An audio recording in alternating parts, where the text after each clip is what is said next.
Guys, I just hit 1,500 subscribers and I'm so thankful. But I do understand that after this video, I may lose about half of those. I do. And the reason is, I just finessed my whole fantasy basketball league. And you guys might be like, it can't be that bad. Guys, it's bad. Like, I finessed their souls. You know, and I feel like when you watch this, you're gonna be like, wow, she's so cold-hearted, I can't even be subscribed to her. Honestly though, guys, I understand your decision if you do decide to unsubscribe. It's so cold of me. It is so savage. It is so... God, I just finessed them. I mean, you know how D'Angelo has ice in his veins, you know? Finesse just runs in my blood. It's Lakota, the finesse kid. The season starts Tuesday, so this is the final lineup going into this season. Okay, guys, let me show you all the damage. Roll film.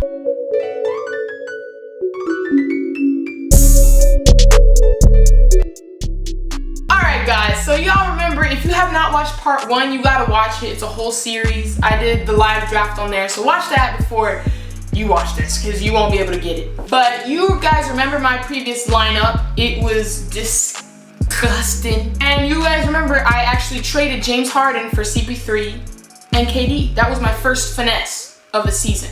Right now, we're gonna start after that. These are the trades I made after that huge finesse. That finesse, it gave me like a little rush. It's like, you know what? I like finessing. So then I started doing it more. So let me show you guys exactly what happened. So when I traded Harden and Gortat for CP3 and KD, I had an empty center spot. You know, I was looking around the league like, what center can I finesse? And then Steven Adams caught my eye because he's good. Serge Ibaka was just traded away from the Thunder, so you know, his usage is gonna go up. And people won't really know that, you know? People that aren't like avid fans probably wouldn't know that as much, right? So I saw him and I was like, you know what? I'm gonna finesse him. So I said, let me trade you DeMarre Carroll and some other bum player. I can't remember who I threw in for him, but I made it seem like it was a really good trade. So I said DeMarre Carroll and somebody else, and he was so confident because Devin Booker flew under the radar the entire draft. So he went undrafted, therefore he became a free agent. So anyone can sign him. And so at that point, no one had signed him. Now we're gonna come back to that, but no one had signed him at that point. So he was so confident about Devin Booker, he was like, y'all forgot about Devin Booker, so I don't even care. You can give me DeMarre Carroll and I'll give you Steven Adams. I said,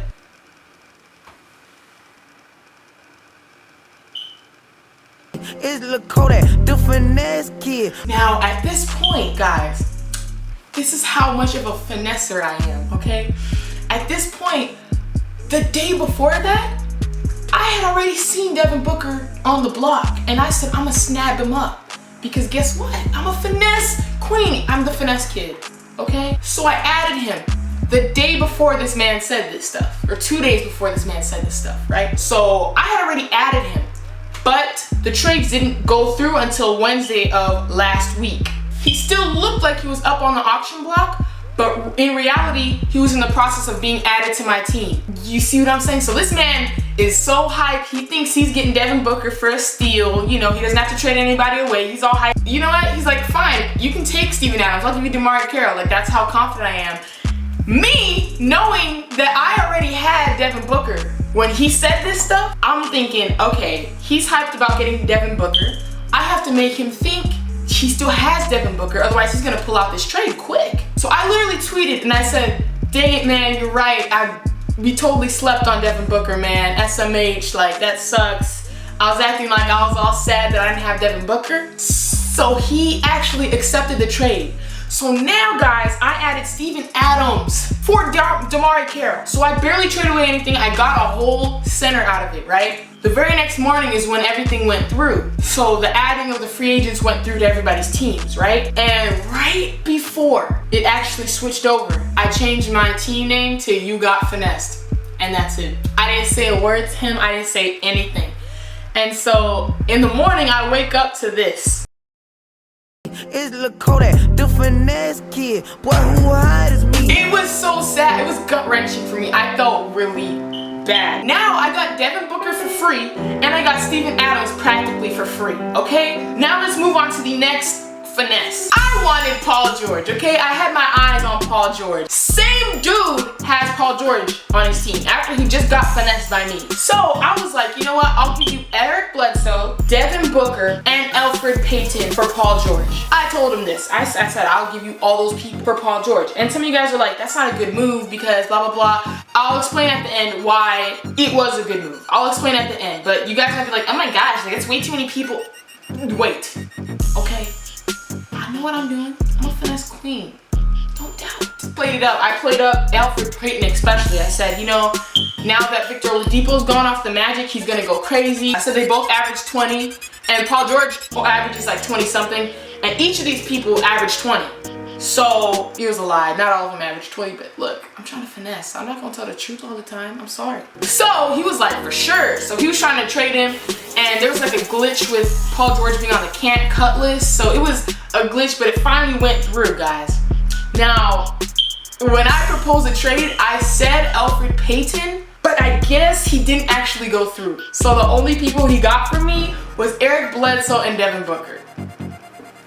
And the saddest part is, he wanted Devin Booker so bad, all I was doing was giving him back a player he already thought he was gonna have. You know, like, and I got Paul George out of that. So let's remember, now I have Steven Adams and Paul George, and all I've lost were DeMarre Carroll, Eric Bledsoe, and Devin Booker. But wait, there's more. Next trade I want to do, I have my eyes on a better center than Steven Adams. I wanted Hassan Whiteside. I saw my target and I saw that he had a small forward spot that was empty. He had no small forward. I was like, what can I get for Hassan Whiteside? We're going back and forth. So then I suggest Elfrid Payton, which I should have traded in my last trade, but I still had him. So I'm just throwing him in just for extra, you know, extra juice, you know. I offered CJ McCollum and Steven Adams. And you guys might be like, Caitlyn, you are crazy.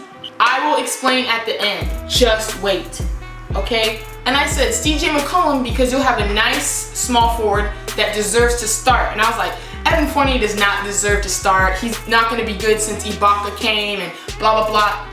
I'm making stuff up. I'm making stuff up, but look, they're eating it up, so look, I'm going to keep telling it. So I was like, yeah, Ibaka came, so he's going to be on the bench a lot. He's not going to do this, blah, blah, blah. I was like, you should drop Evan Fournier. I was like, there's a reason I dropped him, so you should drop him too. Fill that spot with CJ McCollum. And I'll even give you Steven Adams for who you're losing. So you're losing Hassan, you get a backup center, which isn't bad, and you'll get a starting small forward. So he was like, for sure, I'll take that. So we took it. Now I have Hassan Whiteside and Paul George, CP3 and KD that I got. I finessed. Alright? Now you guys might be like, Caitlyn, this is not a finesse. You gave away a good player for him.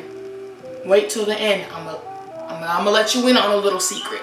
Then the last move I did, okay, because at this point, I have a really good lineup. I had Kentavious Caldwell-Pope at shooting guard because when I released the shooting guard, when I traded one away, I wanted to fill one back in. Caldwell-Pope was a great addition to my team because he flies under the radar. I added him off of waivers. I wanted Eric Bledsoe back. You know, I drafted my boy Eric Bledsoe. I wanted him back. So the same dude that I finessed out of Paul George, I said, I'll give you Kentavious Caldwell-Pope and Julius Randle for Eric Bledsoe. And my reasoning was, Julius Randle gets double-doubles every night, and Caldwell-Pope averages like 20. And I was saying how the dude is injured on the Pistons, so he's gonna get more play. All of that was just mumbo-jumbo. If it's true or not, I don't care. I'm saying it to get the players I want. It's Lakota, the finesse kid. So he's like, all right. So he accepted the trade and got me back Eric Bledsoe. So now my final team, I'm gonna show you guys my final team, okay? It is the most beastly team you have ever seen in a fantasy basketball lineup, okay? And I finessed everybody out of these spots. Before I show you my lineup though, I'm gonna tell you guys why these were still finesses. Because I know a lot of you guys were like, really? She just traded away CJ McCollum and Steven Adams for Hassan? That's an L. That's a...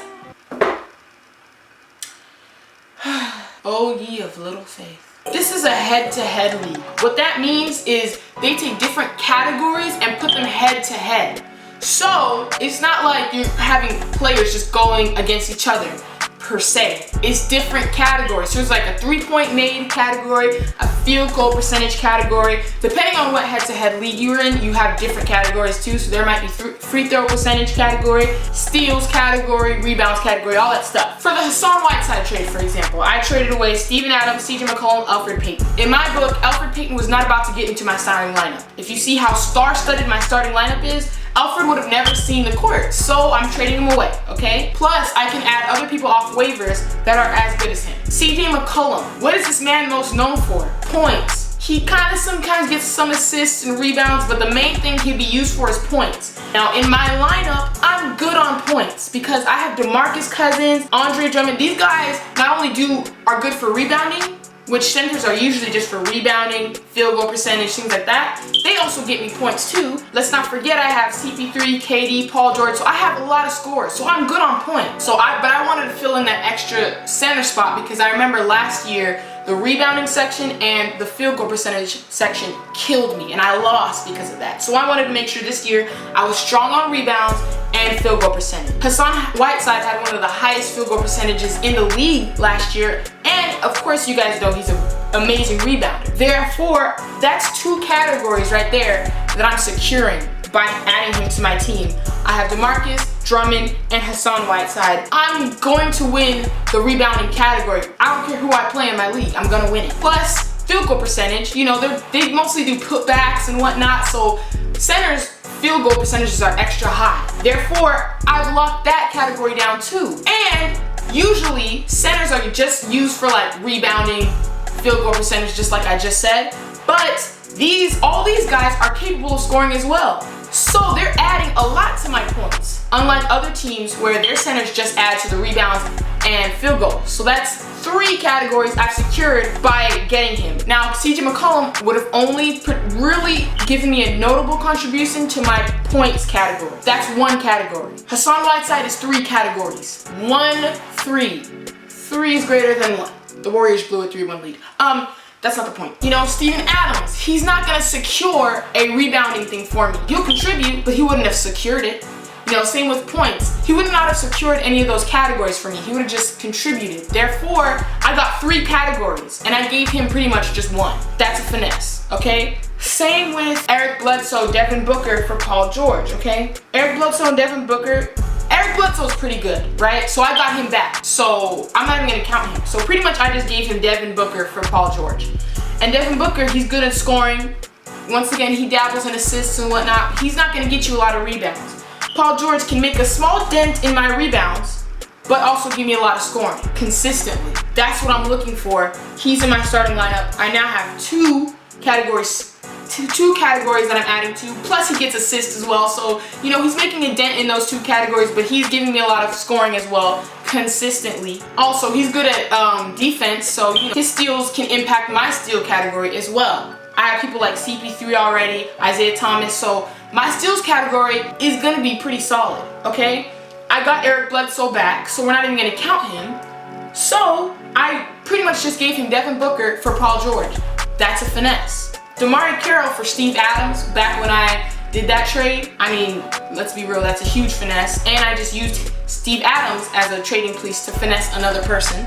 So like, guys, I finessed the whole league, like it just happened.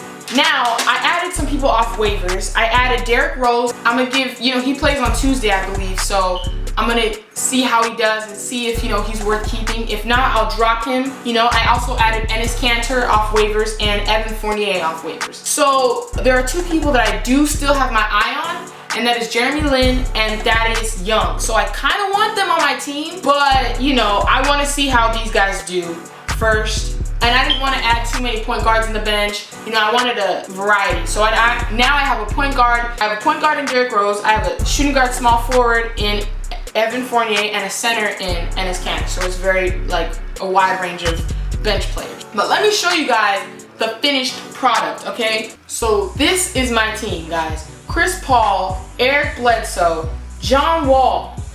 We forgot about John Wall. Did I write it down? I forgot about him too. John Wall, Kevin Durant, DeMarcus Cousins, Paul George, Hassan Whiteside, Andre Drummond, Isaiah Thomas, Nikola Vucevic, and then on my bench, Derrick Rose, Kanter, and Fournier.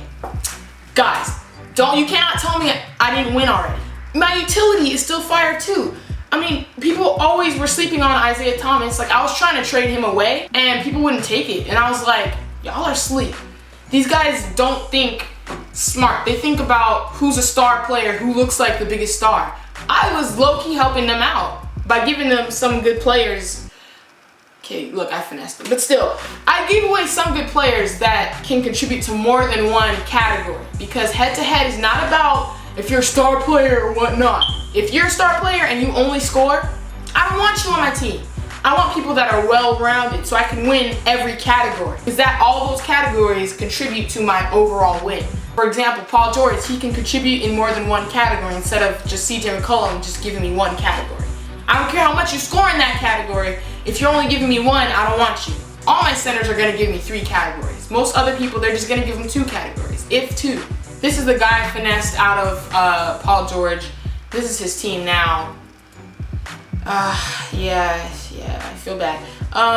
This is the second best team in the league right here. Okay, he has Curry, Thompson, Butler, Wiggins, Griffin, Zach Randolph though, like, he's coming off the bench. I mean, that's still not enough to beat me, I don't feel like. You know, so there's all these teams. This one's actually pretty good too. He has Kyle Lowry on the bench. It's disgusting. He has Kyle Lowry on the, okay. Anyways, yeah, so these are just some of the other teams I'm competing against. You know, and just because they're not star-studded like mine, doesn't mean anything, because it just depends on how many categories you win. So say someone has JJ Redick on their squad, they're gonna get that 3-pointer category. They're gonna win that. You know, if they have Curry, Klay Thompson on their squad, they're gonna win that 3-point category. I'm not gonna win 3-pointers made category. So, you know, it just depends, but it depends on how everything goes. But I mean, guys, I feel like it's a lock for me to win, guys. I finessed the whole league. I finessed everybody. You already know what they call me.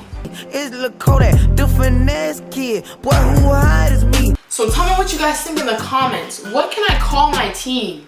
Like finesse, not finesse squad. Something besides that. Also, tell me in the comments, should I add Lynn or Thaddeus Young to my squad and cut some of my bench players? And guys, that's it. I finessed everybody, okay? Follow me on Twitter for updates on the fantasy league and stuff. Follow my 2K channel. It's lit over there. And give this video a like. I'm out, so see y'all on the flip side. Damn. Should I say finesse? Young Savage, why you trapping so hard?